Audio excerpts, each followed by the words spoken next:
오늘 주신 하나님 말씀은 신약 마가복음 10장 46절부터 52절까지 말씀입니다.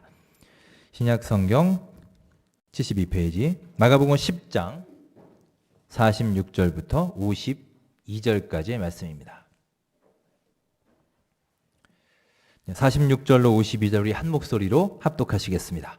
그들이 여리고에 이르렀더니 예수께서 제자들과 허다한 무리와 함께 여리고에서 나가실 때 디메오의 아들인 맹인 거지 바디메오가 길가에 앉았다가 나사렛 예수시란 말을 듣고 소리질러 이르되 다윗의 자손 예수여 나를 불쌍히 여기소서 하거늘 많은 사람이 꾸짖어 잠잠하라 하되 그가 더욱 크게 소리질러 이르되 다윗의 자손이여 나를 불쌍히 여기소서 하는지라 예수께서 머물러 서서 그를 부르라 하시니 그들이 그 맹인을 부르며 이르되 안심하고 일어나라 그가 너를 부르신다 하매 맹인이 겉옷을 내버리고 뛰어 일어나 예수께 나아오거늘 예수께서 말씀하여 이르시되 내게 무엇을 하여 주기를 원하느냐 맹인이 이르되 선생님이여 보기를 원하나이다 예수께서 이르시되 가라 내 믿음이 너를 구원하였느니라 하시니 그가 보게 되어 예수를 길에서 따르니라. 아멘. 하나님 말씀입니다. 여러분 반갑습니다. 한 주간도 주님 은혜 가운데 평안하셨습니까? 지난 주간 우리 새벽 예배부터 이제 수요 예배, 금요 예배 이르기까지 이제 주중 예배가 다시 시작이 되었습니다. 사실 코로나 때문에 여러모로 조심스럽기도 하고요.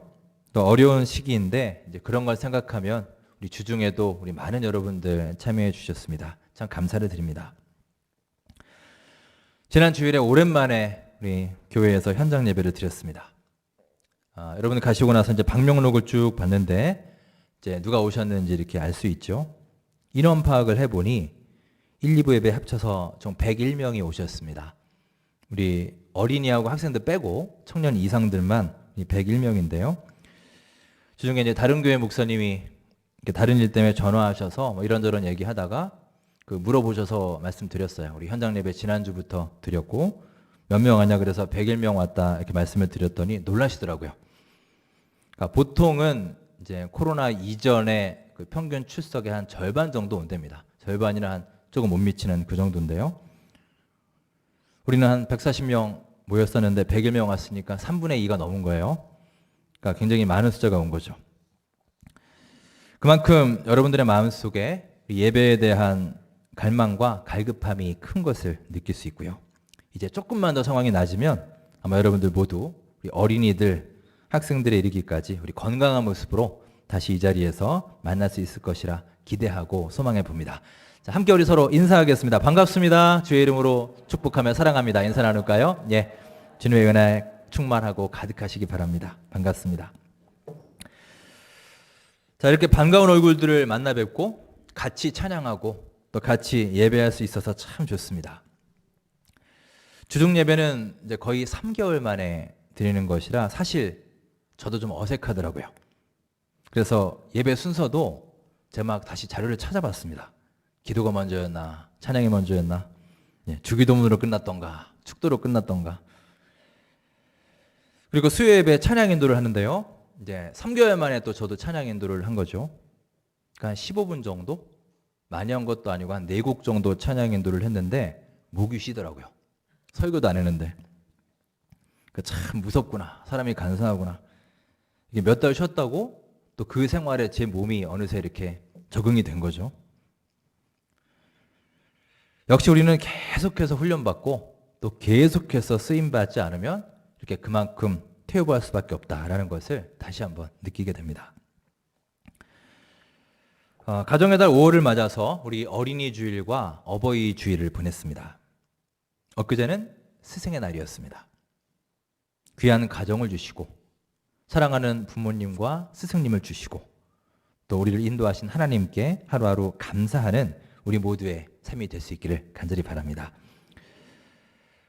또 이 시간에도 가정에서 우리 온라인 예배를 들으시는 분들이 계십니다.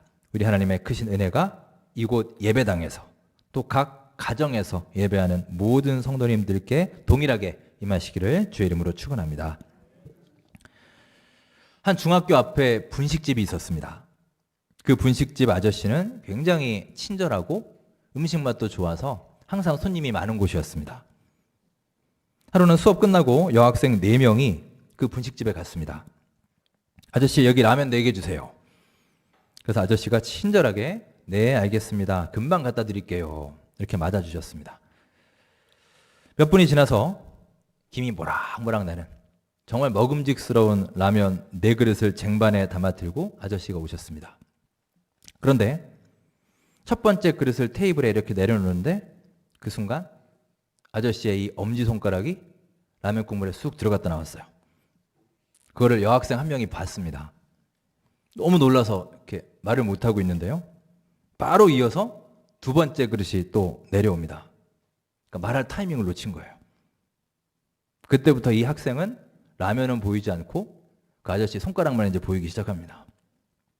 2번째 그릇, 3번째 그릇, 4번째 그릇 전부 다 손가락이 쑥 들어갔다 나왔습니다. 참다 못한 그 여학생이 용기를 내서 아저씨에게 한마디 했습니다. 아저씨, 그 손가락이요. 그랬더니 그 아저씨가 웃으시며 이렇게 얘기합니다. 괜찮아요. 아저씨는 그동안 워낙 뜨거운 걸 많이 만져서 하나도 손가락이 뜨겁지 않아요. 자, 여러분, 이게 뭘까요? 서로 말이 안 통하고 있죠? 소통이 안 되고 있습니다. 내가 A라고 말을 했으면 A라고 받아들여야 될 텐데 얼토당토 않게도 B라고 받아들이는 사람이 있고 그런 경우가 실제로 있습니다. 우리가 같은 공간에 있고 함께 일을 하는 동료들임에도 이렇게 소통이 안 되는 경우가 있습니다. 여러분도 많이 체험하실 겁니다. 답답하죠? 동료까지 갈 필요도 없습니다. 심지어는 한 집에 같이 사는 가족들도, 부부지간에도, 부모 자식 간에도 소통이 안 될 때가 있습니다. 아니, 있는 정도가 아니라 많으실 겁니다. 우리는 그럴 때 보통 뭐라고 합니까? 부모님은 쟤하고는 도통 말이 안 통해. 도대체 쟤는 누구 닮은 거야? 자식들은 엄마 아빠하고는 말이 안 통해요. 왜 내 마음을 엄마 아빠는 몰라주나요? 서로 그럴 것입니다. 요즘 TV와 유튜브에서 화제가 되고 있는 아주대 심리학과의 김경일이라는 교수님이 계십니다. 혹시 여러분 보신 분도 계실 것이고 아마 검색하면 쉽게 그 영상들을 볼 수 있을 겁니다. 그분이 여러 가지 강의를 하셨는데 그분의 강의에 보면 이런 게 있습니다. 현대 사회에는 세대 차이가 문화의 차이보다 더 크다라는 거예요. 이 말은 예를 들어 한국 사람과 미국 사람의 차이가 크겠죠. 그동안 살아온 환경과 문화가 다르기 때문입니다. 즉 문화 간 차이죠. 이 문화 간의 차이보다 같은 한국 사람끼리, 즉 부모 자식 간에 느끼는 세대 차이가 더 크다는 거예요. 이게 심리학자들의 최근 연구 결과입니다. 저도 중고등학교 때를 생각해 보면 부모님과 별로 대화를 안 했던 것 같아요. 특히 저희 아버지는 워낙 엄하고 무서운 분이라는 이미지가 강해서 더더욱 그랬고요. 제 생각에는 아빠는 내 얘기를 잘 안 들어줘. 아빠 나한테 별로 관심 없어. 내가 얘기를 해봐야 내 말을 이해도 못해. 이렇게 생각했던 것 같습니다. 물론 요즘의 가족들은 많이 달라지긴 했더군요. 요즘의 가족의 모습들은 이제 대화도 잘하고 많이 바뀐 모습을 보여주긴 합니다. 우리 교회에도 제가 참 부러운 가정이 몇 가정이 있습니다. 특히 저는 아들만 있으니까 아무래도 이 딸이 있는 집사님들 가정을 보면 부러운 마음이 좀 있어요. 작년에 점심 식사를 마치고 이제 오후 예배를 들어가려고 하는데 이렇게 1층에 있는데요. 마침 이게 남자 집사님 2분이 제 앞에서 이렇게 계단으로 올라가고 있었습니다. 근데 마침 또 그 2 집사님의 딸들이 쪼르르 달려와서 아빠 하면서 이렇게 앵기는 그 모습이 제 눈앞에 이렇게 벌어졌어요. 그래서 저도 모르게 참 보기 좋아서 그냥 이렇게 부러운 눈빛으로 이렇게 보고 있었던 것 같습니다. 그런데 마침 또 그 모습을, 그렇게 보고 있는 제 모습을 뒤에서 권사님들이 본 거예요. 그래서 저보고 그러시더라고요. 아이고 목사님 어떡해요. 저런 딸 하나 낳아야 되는데. 그래서 제가 그러게 말입니다. 말씀드렸어요. 내가 진짜 부러운 눈빛으로 쳐다봤구나 이런 생각이 들었고요. 진짜로 보기가 좋았습니다. 교인들 신방하다 보면 자녀에 대해서 얘기하면서 이런 소통 문제를 얘기하는 것을 많이 봅니다. 요즘에는 사춘기가 참 일찍 온다고 하죠. 요즘은 초등학교 한 5, 6학년만 되면 벌써 교인분들의 말씀에 의하면 이래요. 아이들 표정이 어느 날 싹 바뀐다고 하죠. 정말 이 사회에 불만이 가득한 표정으로 방에 쾅 문 닫고 들어가서 나오지도 않고요. 그렇다고 합니다. 이렇게 가족 간에도 서로 소통하고 상대의 말을 들어주고 서로 이해한다는 것은 쉽지 않은 일입니다. 흔히 인간은 말하는 것을 배우는 데는 2년이면 족하지만 듣는 것을 배우기까지는 80년이 걸린다라는 말이 있습니다. 그만큼 다른 사람의 얘기를 듣는다는 것은 어려운 일이고요. 우리가 그만큼 평생 동안 배우고 훈련해야 한다는 것입니다. 오늘 본문은 예수님의 경청에 대해서 말하고 있습니다. 성경에 보시면 우리 예수님은 그 사람이 누구이든지 간에, 즉 신분이 높든 낮든 나이가 많든 적든 남자이든 여자이든 부자이든 가난하든 상관없이 사람들의 말을 잘 들어주셨고 바로 그 경청을 통해서 기적을 보여주고 계심을 볼 수 있습니다. 오늘 본문은 예수님과 바디메오의 만남을 기록하고 있는 또 하나의 기적 사건입니다. 바디메오라는 사람은 본문에 보시면 맹인 거지라고 했습니다. 세번역 성경에는 눈먼 거지라고 표현합니다. 어쨌든 지금 그의 상태가 어떤지를 잘 알 수 있겠죠. 예수님이 여리고 성을 지나가시는데 그때 바디메오가 예수님을 향해서 소리를 친 겁니다. 나를 불쌍히 여기소서. 그러자 사람들의 반응이 어떻습니까? 자, 우리 48절 말씀을 보면서 사람들이 어떻게 반응하는지 함께 살펴보겠습니다. 48절 함께 읽겠습니다. 많은 사람이 꾸짖어 잠잠하라 하되 그가 더욱 크게 소리질러 이르되 다윗의 자손이여 나를 불쌍히 여기소서 하는지라. 아멘. 사람들이 그를 꾸짖어 잠잠하게 했다라고 기록합니다. 조용히 해라, 가만히 있으라 라고 그를 꾸짖고 비난했다는 거예요. 그러니 그는 또 한 번 나를 불쌍히 여기소서 하고 호소하며 외쳤습니다. 자, 그러자 예수님께서 어떻게 하십니까? 그 다음이 중요합니다.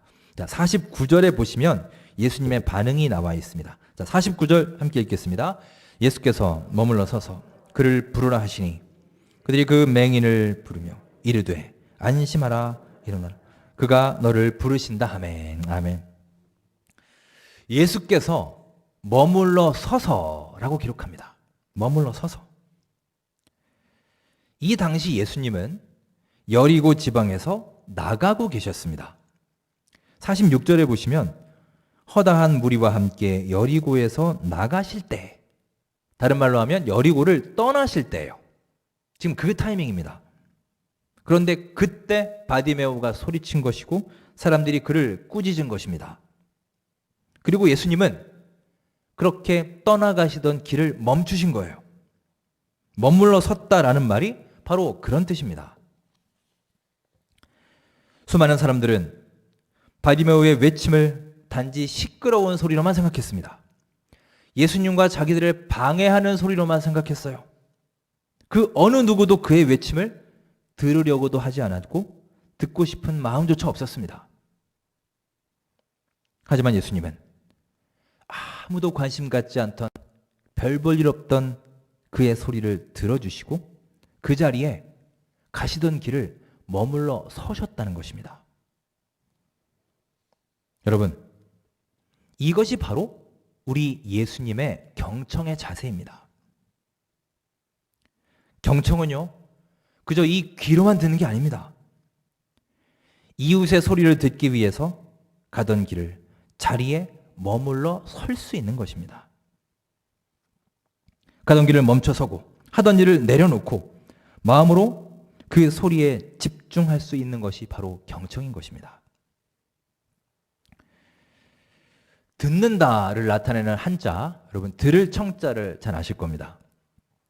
제가 대학교 1학년 때 교양 과목으로 문학개론을 들은 적이 있는데 하루는 그 문학개론 교수님이 이 들을 청자에 대해서 풀이해 주신 것을 본 적이 있습니다. 아주 그 내용이 인상적이어서 지금까지 기억하고 있습니다. 자, 앞으로 한번 보실까요? 예, 여기 들을 청자죠. 한자를 이렇게 보시면서 들으셔야 돼요. 자, 그 교수님의 풀이가 이렇습니다. 들을 청자는 왼쪽에 귀 이자가 있죠? 맞죠? 들을 청자? 예, 예. 그리고 오른쪽에는 위에 열 십자가 있고 그 밑에 눈목자가 있습니다. 그리고 그 아래 마음이 있어요. 마음심.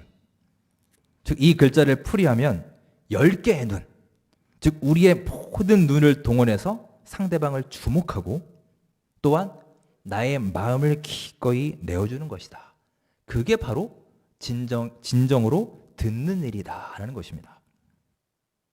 다시 말하면 진정한 들음은 종합적인 것이라는 겁니다. 귀로만 하는 것이 아니에요. 우리의 온 몸과 나의 눈과 내 마음과 내 온 존재를 통해서 나 자신을 내어주는 행위가 경청이라는 것입니다. 저는 신입생 때 이 얘기를 듣고 사실 굉장히 충격을 받고 또 감탄했습니다. 아, 듣는다라는 것이 이렇게 심오하고 멋진 뜻이 있구나 감탄을 했는데 수업 시간에는 그랬지만 사실 이게 또 현실로 돌아오면 그리 실천이 쉽지 않습니다. 여러분도 아마 느끼실 겁니다.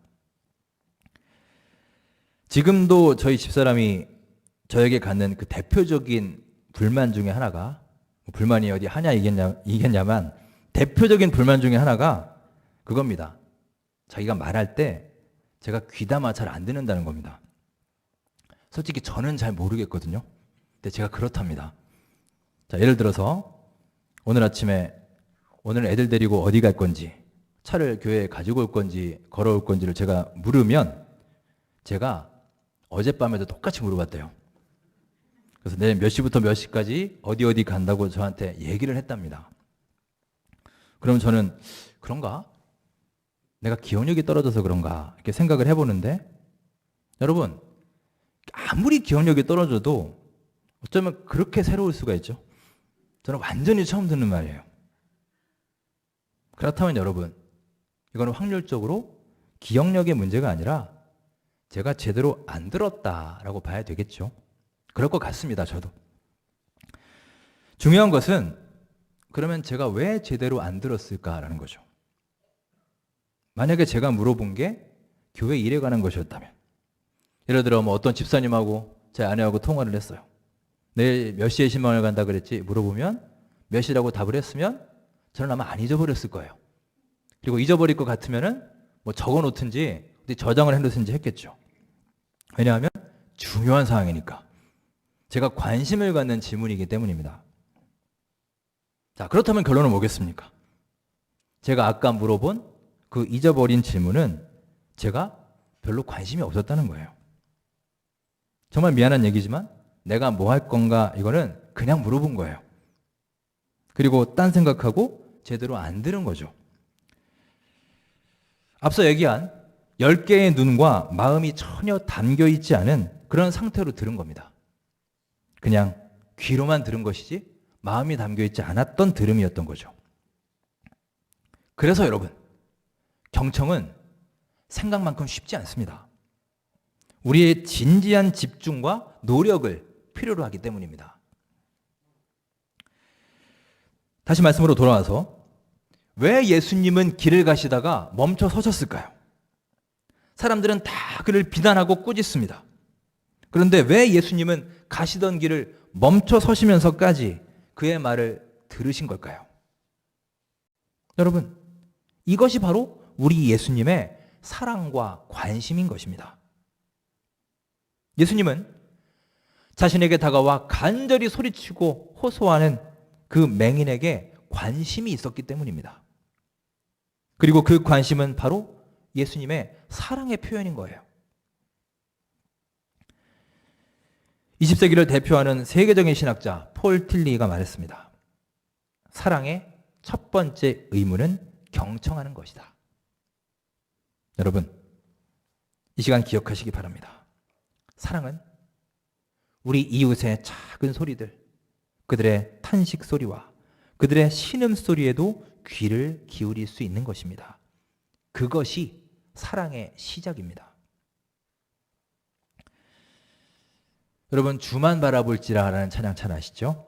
우리 엊그제 금요기도회 때도 찬양한 아주 유명한 곡입니다. 그 가사에도 나오죠.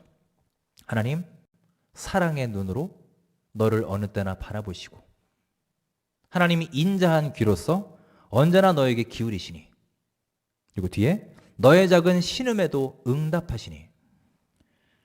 여러분, 사랑의 눈이 있기에 우리에게 귀를 기울여 주시는 것입니다. 사랑은 들음과 연결됩니다. 사랑과 진정한 경청은 하나의 세트예요. 사랑이 있어야 경청할 수 있습니다. 하나님이 얼마나 여러분과 저를 사랑하시면, 얼마나 우리에게 관심이 있으시면 언제나 우리에게 귀를 기울여 주실까요? 하던 일 내려놓으시고 가시던 길 멈춰 서시고 언제나 우리에게 귀를 기울여 주시고 언제나 우리의 신음소리에 응답해 주시는 우리 주 하나님이신 줄 믿으시기 바랍니다. 오늘 본문에서는 바디메오가 예수님께 큰 소리로 외쳤다라고 말하고 있습니다. 그런데 여러분, 과연 그가 큰 소리로 외쳤기 때문에 예수님이 들으신 것일까요? 소리가 컸기 때문에 예수님이 들은 걸까요? 저는 믿습니다. 우리 예수님은 정말로 그가 처절한 고통 속에 쓰러져가며 마지막 온 힘까지 쥐어짜내며 신음하며 내는 그 작은 외침에도, 그 세미한 속삭임조차도 사랑으로 경청해 주시는 우리 예수님일 줄 믿습니다. 여러분, 오늘도 우리가 바디메오처럼 예수님의 이름을 부르며 예배하고 기도하는 이유가 무엇입니까? 우리가 아뢰고 기도할 때 우리의 모든 간구와 호소와 외침에 주님께서 귀 기울여 경청해 주시는 것을 믿기 때문 아닌가요? 지금도 우리의 작은 소리에도 귀 기울여 주시는 우리 예수님의 사랑을 기억하시며 우리 역시 사랑하는 가족과 나의 이웃과 친구와 여러분 옆에 계신 우리 신앙의 동력자들의 말에 경청할 수 있는 사랑의 마음을 가질 수 있기를 주의 이름으로 축원합니다. 여러분, 사랑이 경청의 시작입니다. 사랑이 있어야 그들의 아픔이 보이고 그들의 어려움이 들리는 거예요. 사랑이 있어야 그들의 신음을 들어줄 수 있는 것입니다. 카라 로렌스라는 분이 이 경청에 대해서 한 말이 있습니다. 사람들은 당신이 준 충고를 기억하지 못할지 모릅니다. 하지만 당신이 그들의 말을 경청해 준 것은 반드시 기억할 것입니다. 참 의미심장한 말이죠. 사랑하는 여러분, 우리 예수님은 잘 들어주시는 분이었습니다. 모두가 천대하던 눈먼 거지 바디메오의 외침도 기꺼이 들어주셨고, 지금도 부족하고 허물 많고 허점투성인 우리들의 호소와 외침과 처절한 음성에도 가시던 길 머물러 서셔서 그렇게 귀 기울여 주시는 사랑의 예수님이심을 기억하시기 바랍니다. 여러분, 이제 우리의 삶의 현장에서, 특히 우리의 가정에서 예수님의 들으심을 기억하시고 그 경청의 자세를 닮아가시기 바랍니다. 서로 조금만 더 내가 말하는 것보다 듣는 시도를 해보시기 바랍니다. 오늘부터 한번 당장 시도해 보시기 바랍니다. 저도 실천하겠습니다. 저도 집사람 말을 귀담아 듣겠습니다. 확인해 보십시오, 여러분. 아마 부부 사이에, 아마 부모와 자녀 사이에 많은 오해가 줄어들고 많은 공감이 생겨나며 서로의 대화가 조금씩 늘어가고 상호의 소통이 늘어나는 소중한 계기요 첫걸음이 될 것입니다. 우리의 각 가정이 우리 주 예수 그리스도 안에서 소중한 경청과 소통을 이루어가는 귀한 주님의 가정으로 변화될 수 있기를 주의 이름으로 축원합니다. 기도하겠습니다. 사랑의 하나님, 함께 대화하고 소통할 수 있는 소중한 가정을 우리에게 주심에 감사를 드립니다. 맹인 거지 바디메오의 외침에 귀를 기울여 주신 예수님의 들으심을 본받아 우리 사랑하는 부모와 자녀들이 눈으로, 마음으로, 몸으로 서로의 말을 경청하는 가운데 우리의 가정이 서로 소통을 이루고 회복되어 가는 역사가 있게 하여 주시옵소서. 주여, 나를 불쌍히 여기소서. 우리의 간절한 외침과 신음소리에 가시던 길 머물러 서서 귀 기울여 주시는 주님의 사랑을 가슴에 품고 그 사랑과 경청의 자세를 실천하는 저희들 모두의 삶이 되게 하여 주시옵소서. 예수님의 이름으로 감사하며 기도드립니다. 아멘.